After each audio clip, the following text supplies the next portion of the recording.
الرحمن الرحیم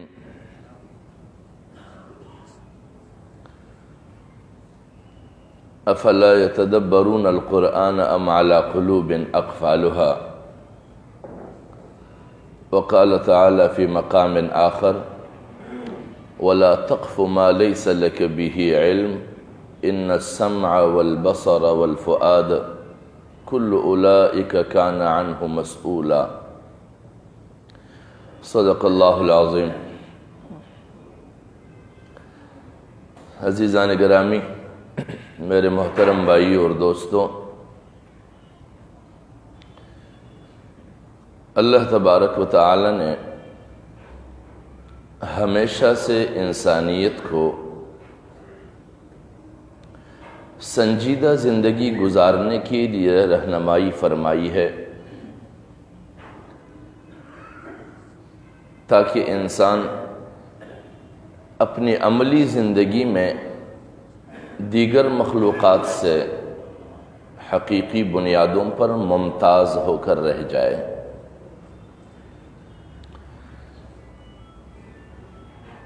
اور اسی لیے اللہ تبارک و تعالی فرماتے ہیں افلا یتدبرون القرآن ام علی قلوب اقفالها، کیا یہ لوگ قرآن پر غور نہیں کرتے؟ ام علی قلوب اقفالها، یا پھر ان کے دلوں پر تالے لگے ہوئے ہیں۔ قرآن میں غور و فکر کرنے کا مقصد یہ ہے کہ ازروئے تاریخ یا ازروئے قصص قرآنی، کہ قرآن مجید میں جتنے بھی قصص ذکر کیے گئے ہیں گزشتہ اقوام کے حالات، ان کے نشیب و فراز، ان کے عروج و زوال، ان کے عذابوں سے بچنے کی اسباب، ان کے عذابوں کے لپیٹ میں آنے کی اسباب، یہ ساری چیزیں اس لیے بیان کیے گئے ہیں کہ گزشتہ تمام اسباب کو خاص طور پر امت مسلمہ پیش نظر رکھے کہ کون سے وہ اسباب تھے جن اسباب کی بنیاد پر قومیں ہلاک ہوئی ہیں، اور کون سی وہ اسباب تھی جن اسباب کی بنیاد پر انسانیت کامیابیوں اور کامرانیوں کے منابع پر فائز ہوئے۔ اور جب انسانیت ان چیزوں پر غور نہیں کرتی ہے تو پھر اللہ تبارک و تعالی کی یہی آیت دوبارہ پھر پلٹ کر مخاطب ہوتی ہے، یعنی ہر دور کی انسان جب غور و فکر سے عاری ہو تو یہ آیت متوجہ ہو جاتی ہے، کیونکہ قرآن مجید کسی ایک مخصوص زمانے کے لیے نازل نہیں ہوئی ہے، رہتی دنیا تک ہے۔ اور جب بھی کسی بھی زمانے میں انسانوں کے اندر لاشعوری، بے فکری، عدم سنجیدگی پیدا ہو تو ان کی بیماریوں کے لیے جو نسخے قرآن میں متعین کیے ہیں وہی نسخے متوجہ ہوں گے، اور بیماریوں کی تشخیص کے لیے جو ذرائع بتائے ہیں وہی ذرائع ہر زمانے کی بیماریوں کی تشخیص کے لیے بھی کارآمد ہوں گی۔ لہٰذا اللہ تبارک و تعالی فرماتے ہیں افلا یتدبرون القرآن، کیا یہ لوگ قرآن پر غور و فکر نہیں کرتے ہیں کہ قرآن نے جن اقوام کے حالات، ان کے عروج و زوال کے اسباب بتائے ہیں ان پر غور نہیں کرتے ہیں؟ ام علی قلوب اقفالها، یا ان کے دلوں پر تالے پڑ گئے ہیں۔ اب تالے کن چیزوں کے پڑ گئے ہیں؟ تالے محبت کے پڑ گئے ہیں، تالے عقیدت کے پڑ گئے ہیں، تالے مفاد پرستی کے پڑ گئے ہیں، تالے لالچ کے پڑ گئے ہیں۔ یہ ساری چیزیں بیماریاں ہیں، اور جب یہ بیماریاں پڑتی ہیں تو پھر کان بہرے ہو جاتے ہیں، زبانیں گونگ ہو جاتی ہے، آنکھوں پر پردے آ جاتے ہیں، عقل معوف ہو جاتا ہے۔ ایک کتاب میں پڑھ رہا تھا کہ حضرت موسیٰ علیہ السلام نے اللہ کے حضور دعا مانگی کہ یا اللہ میرے قوم سے اگر ناراض ہو جاؤ کبھی تو ناراضگی کی بنیاد پر ان سے عقل کبھی نہ چھیننا۔ تو اللہ رب العزت نے جواب میں فرمایا کہ جب بھی میں کسی قوم سے کچھ چھیننے پہ آتا ہوں اور ان کے اعمال اور کردار اس درجے کے ہو جائے کہ اس سے چھینا جائے کچھ، تو سب سے پہلے میں عقل چھینتا ہوں۔ اور پھر وہ مزید لکھتے ہیں کہ جن قوموں کی عقل چھن جاتی ہے تو پھر ان کی کیفیات کیا ہوتے ہیں، ان کیفیات کو دیکھنا چاہیے۔ وہ فرماتے ہیں کہ جب قوموں کی عقل چھن جاتی ہے تو قوموں کے مطالبات بے مقصد قسم کے مطالبات بن جاتے ہیں، قوموں کے مشغلے غیر ضروری چیزیں بن جاتی ہیں، قوموں کے رہنما بیوقوف قسم کے لوگ بن جاتے ہیں، یا پھر قوموں کے رہنما انتہائی لالچی قسم کے لوگ بن جاتے ہیں، یا پھر قوموں کے رہنما انتہائی نیچ لوگ بن جاتے ہیں، یا پھر قوموں کے بڑے نہایت ذلیل ترین لوگ بن جاتے ہیں۔ اور یہ نیچ اور ذلیل قوموں کا باقاعدہ روایت ہے۔ حضور نبی اکرم صلی اللہ علیہ وسلم فرماتے ہیں وَسَادَ الْقَبِيلَةَ فَاسِقُهُمْ، کہ قوموں کے رؤساء بڑے بڑے جو ہیں وہ قبیلے کے فاسق ترین لوگ ہوں گے۔ وَكَانَ زَعِيمَ الْقَوْمِ أَرْذَلُهُمْ، اور قوموں کے درمیان معزز لوگ وہ معزز کہلائے جائیں گے جو نہایت ذلیل ترین لوگ ہوں گے، وہ معزز کہلانے لگیں گے۔ اور اس کی وجہ کیا ہوگی؟ یعنی وَسَادَ الْقَبِيلَةَ فَاسِقُهُمْ کیوں ہوں گے، وَكَانَ زَعِيمَ الْقَوْمِ أَرْذَلُهُمْ کیوں ہوں گے؟ اس کی بنیادی وجہ یہ وَأُكْرِمَ الرَّجُلُ مَخَافَةَ شَرِّهِمْ، کہ لوگ اپنے آپ کو ان کے شر سے بچانے کے لیے ان کو بڑے بھی مانیں گے، ان کو معزز بھی مانیں گے۔ لہٰذا وہ کہتے ہیں کہ جب قوموں کی عقل چھن جائے تو بے مقصد قسم کے مطالبات ہوتے ہیں، ان کی واعظوں کی تقریریں محض لفاظیوں پر مبنی ہوتی ہیں، ان کی تحریروں میں محض صفحے سیاہ کرنے ہوتے ہیں،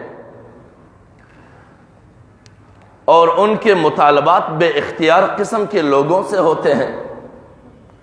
اور ان کا زور ہمیشہ بے معنی چیزوں پر لگے رہتے ہیں۔ یہ ان قوموں کا حال ہوتا ہے۔ اور اللہ رب العزت فرماتے ہیں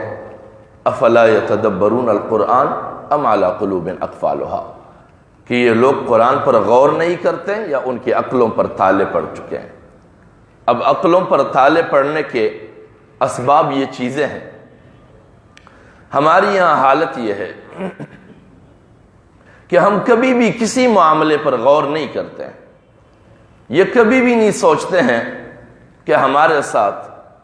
تاریخ در تاریخ کیا ہوتا رہا ہے۔ ہمارے ساتھ اپنے پورے قومی اعتبار سے ملکی سطح پر تاریخ کے صفحات پہ کیا کھیل کھیلا جاتا رہا ہے۔ اور اسی لیے اللہ رب العزت فرماتے ہیں وَلَا تَقْفُ مَا لَيْسَ لَكَ بِهِ عِلْمٌ، کہ جن چیزوں کے بارے میں علم آپ کو نہ ہو ان چیزوں کے پیچھے نہیں پڑ جایا کرو، کبھی بھی نہ پڑا کرو ان کے پیچھے۔ اس لیے کہ ان السمع، ایک صلاحیت سننے کی ہے، والبصر، اور دیکھنے کی صلاحیت، والفؤاد، اور دل کی میلان کی صلاحیت، یہ تینوں چیزیں اللہ نے دی ہے، اور تینوں چیزوں کے بارے میں پوچھا جائے گا۔ جب بھی انسان کسی جانب دوڑ پڑتا ہے تو ان دوڑ پڑنے سے پہلے ان تینوں چیزوں کو استعمال کرنا ہے، لیکن ہمارے یہاں اس کے استعمال کی کوئی مزاج ہی نہیں ہے۔ سر صرف اس لیے ہے کہ اس پہ ٹوپی پہنی جائے یا پگڑی باندھی جائے، باقی استعمال کرنے کے لیے نہیں۔ کان اپنی ضرورت کی بات سننے کے لیے ہے، جو ضرورت اس کی عقل کے مطابق ہو۔ حقیقت میں جن چیزوں کی سننے کی تقاضا ہے ان کو نہیں سنا جاتا ہے۔ آنکھیں اس جانب جاتی ہے جو ان کی دلی میلان ہو، اس جانب نہیں جاتی ہے جو ان کے زندگی کے ناجائز اقدام کی نشاندہی کرے، اس جانب نہیں جاتے۔ دل کے میلان کے لیے کوئی معیار مقرر نہیں ہے، جب چاہا جس طرف چاہا پلٹ گئے۔ یہ بےمانی قوم ہوتی ہے۔ لہٰذا ہمارے ساتھ کیا ہوتا رہا ہے؟ ہمارے ساتھ یہ ہوتا رہا ہے کہ ہماری انہی خطے کے اندر، اسی خطے کے اندر جب ملک بنا سن 1947 میں، تو سن 1947 کے بعد ملک کی آئین سازی اور قانون سازی ہونی تھی کہ ملک کو باقاعدہ کوئی آئین دیا جائے، ملک کو کوئی قانون دیا جائے، اور اس آئین کی بنیاد پہ ملک چلے، اور جب بھی کسی گھر کے لیے، کسی ادارے کے لیے، کسی مملکت کے لیے باقاعدہ کوئی آئین اور مستحکم آئین ہو، آئے روز اس کے اندر تبدیلیاں اور تصرفات کرنے والی آئین نہ ہو ہمارے ملک کی طرح، تو وہ ملک مستحکم ترین ملک بنتا ہے، اور وہ قوم کے مستقبل کے فیصلوں کو طے کرتا ہے، اور وہ قوم ترقی پذیر قوم بنتی ہے۔ لہذا جب آئین بننے کی باری آئی تو سب سے پہلے سن 53 کی تحریک چلائی گئی، اور سن 53 کی تحریک کے نتیجے میں مقتدرہ قوتوں نے یہ چاہا تھا کہ ہمیں یہ تجربہ ہو کہ ہم عوامی نمائندوں کے بغیر بھی ملک چلا سکتے ہیں یا نہیں۔ تو ان سن 53 کی تحریک کے چلنے کے نتیجے میں سب سے پہلے پنجاب میں ماشاء اللہ لگایا گیا، اور اس تحریک کے لیے بعد میں جو باقاعدہ تحقیقاتی کمیشن مرتب کی گئی، اس تحقیقاتی کمیشن نے یہ بتایا ہے کہ اس وقت جو وزیر اعلیٰ تھے اس نے اس تحریک کے لیے خود فنڈنگ کی تھی تاکہ ملک کی آئین سازی کے معاملے کو معطل رکھا جائے۔ اور پھر اس کے بعد دوسرے مرحلے پر سن 58 میں ملک گیر سطح کے مارشل لا لگانے کے لیے بلوچستان میں خان افقلات کے ذریعے بغاوت کا اعلان کروایا گیا، اور اس تحریک کے نتیجے میں ایوب خان برائے جمان ہو گئے اقتدار پر، اور وہ 10 سال تک ملک کے آئین کو معطل رکھا اور ایک ڈکٹیٹر کی صورت میں قوم پر مسلط رہا۔ اور اس کے بعد پھر دوبارہ یحییٰ خان آئے 4 سال تک، وہ قوم پر مسلط رہے، اور ان کے مہربانیوں کے نتیجے میں ملک دو لخت ہو گیا۔ اور پھر یحییٰ خان کے چلے جانے کے بعد یہاں پر ایک مذہبی طبقے کو پاپولر کرنے کے لیے، تاکہ دنیا کو یہ دکھایا جا سکے کہ یہاں پر مذہب نہایت ہی طاقتور طبقہ ہے، اور اس مذہبی طبقے کو طاقتور دکھانے کے لیے ختم نبوت کی تحریک چلائی گئی، اور اس تحریک کے نتیجے میں جس طبقے کو غیر مسلم ثابت کرنے کی ضرورت تھی واقعتاً وہ ہو گئی، اور وہ چاہیے بھی تھی، کیونکہ رسول اللہ صلی اللہ علیہ وسلم کے بعد کسی بھی فرد کو نبوت کے درجے پر فائز سمجھنا یا نبی سمجھنا یہ واقعتاً کفر ہے۔ لیکن ہمارے اس تحریک کے نتائج کسی اور نے حاصل کیے، اور وہ تحریک نظام مصطفیٰ کے نام پہ بڑھتے بڑھتے یہاں تک کہ ایک جمہوری حکومت کا خاتمہ کر کے 11 سال تک جنرل ضیاء الحق کی صورت میں قوم پر ڈکٹیٹر کو مسلط کیا گیا، اور پھر یکے بعد دیگری 88 سے ہر 18 مہینے اور 20 مہینے اور 25 مہینے کے بعد حکومتیں ختم ہوتی گئی، اور پھر جب عالمی قوتوں کو دوبارہ ضرورت ہوئی ایک فرد واحد کو اقتدار میں لانے کے لیے، تو پھر سے 99 کے اندر تحفظ دینی مدارس کے نام پہ تحریک چلائی گئی، اور اس کے نتیجے میں مشرف برسر اقتدار ہوئے اور 10 سال تک قوم کو ذلیل کرتے رہے۔ یعنی ہماری پہلی تحریک میں بھی آئین کو معطل کیا گیا، دوسری تحریک میں بھی آئین کو معطل رکھا گیا، تیسری تحریک میں بھی جمہوری حکومت کا خاتمہ کر کے ایک ڈکٹیٹر کو برسر اقتدار لایا گیا، تاکہ اس ڈکٹیٹر کے خود مختار فیصلوں کے بنیاد پر خطے کے اندر عوامی نمائندوں کو اعتماد میں لیے بغیر فیصلے کیے جا سکے کہ جہاد افغانستان کے نام پر پوری قوم کے وسائل کو استعمال کیا جا سکے، اور یہ ضیاء الحق کے اقتدار میں آنے کے نتیجے میں یہ سب ممکن ہوا۔ اور ہمارا مذہبی طبقہ سب کے سب اس کے پشت پر کھڑے تھے، اور مذہبی طبقے نے اس کو اقتدار تک پہنچایا۔ مشرف کو بھی مذہبی طبقے نے اقتدار تک پہنچایا۔ جب صورتحال اس طرح کی ہو تو ان خطوں کے اندر ہمیشہ کے لیے جب بھی کسی بھی تحریک کے نتائج آپ کو یہاں تک پہنچائیں کہ آپ کے عوامی اقتدار کے بجائے آپ پر ڈکٹیٹر حکمران بنے، تو وہاں پر ہمیں افلا یتدبرون القرآن ام علی قلوب اقفالھا کی جانب متوجہ ہونا چاہیے کہ ہمارے تگدو آخر اسی لیے ہے کہ ہم عوامی نمائندگی کو غیر مؤثر ثابت کر کے ایک ڈکٹیٹر کو برسر اقتدار لا کے بٹھائیں۔ ہمارے تگدو کے نتائج یہی ہونے چاہیے، ہمارے باغ دوڑ کے نتائج یہی ہونے چاہیے۔ اور پھر ہم نے یہ بھی دیکھا کہ رسول اللہ صلی اللہ علیہ وسلم کے خاکوں کے بنانے کے حوالے سے ہمارا تاثر اور مزاج کیا جاتا رہا ہے۔ جہاں تک بین الاقوامی تحقیقات ہے وہ یہ ہے کہ عالمی منڈی پر، تجارتی منڈیوں میں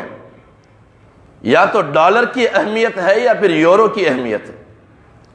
اور جب بھی یورپی یونین کے کرنسی پر فیصلہ کیا جاتا ہے عالمی منڈی میں تیل بیچنے کے، تو ڈالر کی قوت اس وقت یورپی یونین کے اندر سے کچھ لوگوں کو خرید کر رسول اللہ صلی اللہ علیہ وسلم کی اہانت کرواتے ہیں، اور اس اہانت کے پیچھے ان کا مقصد یہ ہوتا ہے کہ مسلم دنیا میں جذبات ایک عروج پر پہنچائے جائے تاکہ یورپی مصنوعات سے بائیکاٹ کیا جائے اور عالمی منڈی میں یورو کے گراف کو گرایا جائے اور واپس عالمی منڈی میں ڈالر کے ذریعے کاروبار کیا جائے۔ ہم اپنے شور مچا کر صرف ان کی کرنسیوں کی اہمیت کو بڑھاتے ہیں اور گھٹاتے ہیں، اس کے علاوہ ہمارے شور کی اور کوئی حیثیت نہیں ہے، سوائے اس کے کہ قرآن نے تو ہمیں یہ تعلیم دیا ہے کہ ان الذین یریدون ان تشیع الفاحشہ، کیا تمہارا ارادہ اور خواہش یہی ہے کہ تم فاحشہ کو تشہیر دو، ایک بے حیا عمل کو شہرت دے؟ یعنی ہم جب صحابہ کرام کے تاریخ کو دیکھتے ہیں کہ کچھ لوگ ایسے تھے جو نبی کریم صلی اللہ علیہ وسلم کے گستاخی میں شعر شاعری کیا کرتے تھے، لیکن اگر ہم تلاش کریں تو ہمیں اس شعر شاعری کے الفاظ کہیں نہیں ملیں گے۔ اس کی وجہ کیا ہے کہ صحابہ کرام نے اس شاعری کو جو رسول اللہ کے توہین پر منتج تھے اس کو کوئی اہمیت نہیں دی، اسے نظر انداز کیا گیا، انہیں ایک دوسرے کے سامنے تذکرے کے طور پہ نہیں لایا گیا۔ آج تاریخ سے وہ محو ہو گئے ہیں، اس کا کوئی وجود نہیں ہے، اور جنہوں نے رسول اللہ کے تعریفات کیے ہیں، ان کے کمالات بیان کیے ہیں، وہ سب کے سب موجود ہے۔ اللہ نے اسے زندہ رکھا ہے اور صحابہ کرام کے کردار کو اس کے لیے ذریعہ بنایا ہے۔ لیکن ہم ہیں کہ ہم نے ہمیشہ رسول اللہ کے ہر توہین کو ڈنڈے پر اٹھا کر پوری دنیا میں اس کو تشہیر کی ہے۔ کیا ہمارا مذہبی کردار اور ہماری مذہبی اخلاقیات یہ ہونے چاہیے؟ ہمیں اپنی زندگی کے تمام تر تگدو پہ نظر رکھنی چاہیے ہے کہ ہمیں ہمارے مذہبی طبقات کن مقاصد کے لیے استعمال کرتے ہیں۔ شیعہ سنی کے فساد پر ہم استعمال ہوئے، سوائے اس کے کہ عرب دنیا کے اندر شیعہ سنی منافرت کو ابھارنا تھا، اس کے لیے ہمیں استعمال کیا گیا۔ اور ہمیں کس حد تک استعمال کیا کہ ہم نے مساجد کے اندر فرش کو اور اس کی در دیوار کو بھی نہیں بخشا، انہیں خون آلود کیا گیا۔ آج سے چند سال قبل ہم نے دیکھا، یعنی 2000 سے قبل یہاں کراچی کے اندر ماہ رمضان میں کتنے مساجد کے اندر تراویح کے دوران بم پھوڑے گئے، کتنے مساجد میں تراویح کے دوران مشینیں لا کے چلائی گئی لوگوں پر، لوگ دوڑے دوڑے کوئی باتھ روموں میں جا رہے، کوئی غسل خانوں میں جا رہے، ان کی ویڈیو بنائی گئی اور وہ ویڈیو پوری دنیا میں نشر کی گئی، کیونکہ عالمی سطح پر لوگ آزاد منش زندگی سے تنگ ہو کر ایک باشعور زندگی میں، ایک دائرے کے اندر رہنے والی زندگی میں آنا چاہتے تھے اسلام کے نام پر، لیکن انہیں اسلام سے متنفر کرنے کے لیے بھی ہمیں استعمال کیا گیا۔ انہیں دکھایا گیا کہ اگر تم مذہب کے دائرے میں جانا چاہتے ہو تو تو تمہیں ان مراحل سے بھی گزرنا ہوگا، تمہیں اپنی لاشیں بھی بچانی ہوگی، تمہیں اپنی عبادت گاہوں کی عصمتوں کو بھی پامال کرنا ہوگا۔ ہمارے مذہبی طبقات نے ہمیں ان مراحل سے گزارا ہے۔ اللہ کریم ہمیں توفیق بخشے کہ ہم ہر ابھرنے والی صدا کے پیچھے دوڑ نہ لگائیں، اور وہ طبقہ جو ختم نبوت کے نام پہ ہمیں ابھارتے رہے یہاں تک کہ ہمیں ایک بہتر نتیجہ بھی ملا، اگرچہ اس کے آڑ میں دوسرے قوتوں نے بھی اپنے فائدے لیے، لیکن آج وہی مذہبی طبقہ پھر سے قائدیانیوں کو دوبارہ مسلم بنانے کے چکر میں بھی ہے۔ اور وہ اس طرح کہ جب پاکستان میں یہ عمل وجود میں آنے لگا کہ قائدیانیوں کو غیر اقلیتی کمیشن میں شامل کیا جائے، غیر مسلم اقلیتی کمیشن میں، اب غیر مسلم اقلیتی کمیشن میں داخل ہونا یا نہ ہونا یہ ان کی ذمہ داری تھی کہ وہ کہتے کہ ہمیں یا داخل ہونا ہے یا نہیں ہونا ہے، ہمیں اپنے آپ کو غیر مسلم ماننا ہے یا نہیں ماننا ہے۔ لیکن ہمارے اپنی مذہبی طبقے نے اس پر جتنا شدید رد عمل ظاہر کیا کہ ہم انہیں غیر مسلم اقلیتی کمیشن میں نہیں داخل ہونے دیں گے۔ آپ نیٹ پر تلاش کریں، اس عنوان پر دیکھیں، ہر دوسرا مولوی آپ کو بولتا ہوا نظر آئے گا کہ غیر مسلم اقلیتی کمیشن میں کسی صورت داخل نہیں ہونے دیں گے۔ یہ مدعا قائدیانیوں کا لڑا گیا یا مسلمانوں کا لڑا گیا؟ اور قائدیانی ترجمان خود کہتا ہے، اس کی بھی ویڈیو موجود ہے، وہ کہتے ہیں کہ یہ ہماری حقانیت کی دلیل ہے کہ جو لوگ ہمیں کافر قرار دے رہے تھے انہی لوگوں نے ہمارا مدعا لڑا ہے اور ہمیں غیر مسلم اقلیت سے باہر نکالا ہے۔ یہ ہمارے مذہبی طبقے کا حال ہے کہ وہ کس طرح استعمال ہوتے آئے ہیں، اور بھی اس لیے استعمال ہوتے ہیں کہ انہیں عالمی حالات اور عالمی کھلاڑیوں کے داؤ پیچ کا کوئی علم نہیں ہے، اپنے مدارس اور مساجد کی چار دیواری سے باہر کی دنیا کو جانتے ہی نہیں ہے سرے سے۔ وہ صرف آیات کو دیکھتے ہیں اور آیات کے بنیاد پہ کبھی مسلمانوں کو آپس میں لڑاتے ہیں، کبھی اسلام کی رسوائی کا ذریعہ بناتے ہیں۔ اللہ کریم ہمیں توفیق بخشے۔ ہمارے سے کئی سارے لوگوں کے مسائل آتے ہیں میراث کے۔ آپ کسی بھی مسجد کے مولوی کے پاس جائیں گے، ہر مولوی میراث کا مسئلہ حل نہیں کر سکتا ہے، اور وہ کہتا بھی ہے کہ فلاں دارالافتاء میں جائے یا فلاں جگہ مولوی کے پاس جائے، میں میراث کے معاملے میں زیادہ مہارت نہیں رکھتا ہوں، اس لیے کہ علم کے کئی سارے شعبے ہیں۔ ہمارے یہاں کالج یونیورسٹی سے ہر کوئی نکلتا ہے، لیکن ڈاکٹر کا کام الگ ہے، انجینئرنگ کا کام الگ ہے، دوسرے کئی سارے الگ ہیں۔ لیکن اگر کوئی ایسا سیاسی معاملہ ہو جس کو عالمی حالات کے تناظر میں بھی دیکھنا ہوتا ہے